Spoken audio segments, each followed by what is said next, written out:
On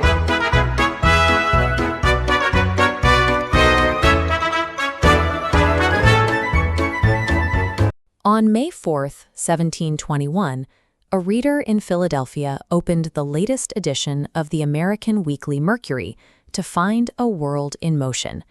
These pages carried intelligence that had traveled thousands of miles across the Atlantic, connecting colonial docks to the far reaches of a global empire. The lead story follows a massive corporate collapse in London that triggered an international manhunt. Further down, a dispatch from the Cape of Good Hope describes a theatrical public execution used to de-escalate a diplomatic crisis. The shipping news warns of a heavily armed pirate fleet moving toward the North American coast. By analyzing this primary text as an immediate source of intelligence, we can reconstruct the specific geopolitical anxieties that occupied the 18th century colonial mind.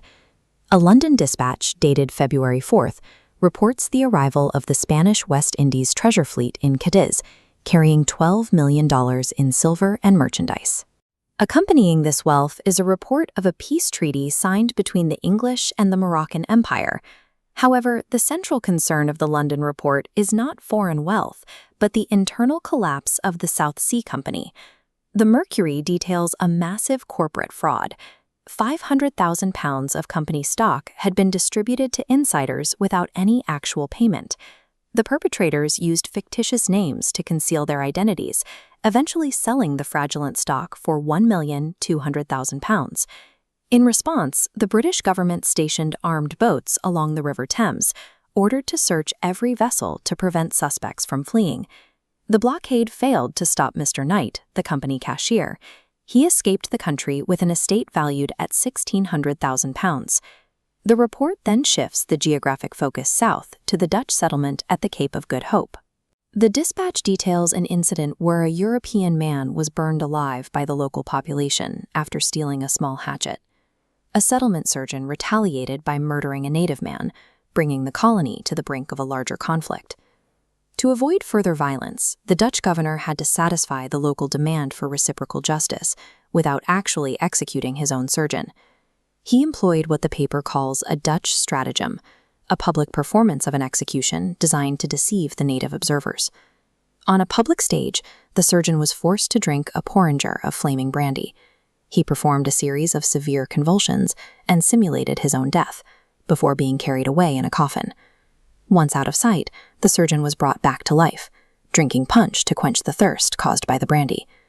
This account demonstrates how colonial administrators used performative diplomacy to navigate high-stakes tensions on the imperial frontier. The focus of the Mercury eventually turns to the immediate security of the North American coastline. A report from Jamaica confirms the capture and hanging of the pirate Charles Vane. This view of Port Royal, Jamaica, shows the center of the naval operations used to patrol these waters and secure merchant shipping routes.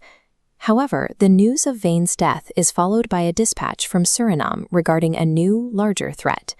A Virginia brigantine was intercepted by a coordinated fleet of 3 pirate ships, carrying a combined total of 84 guns.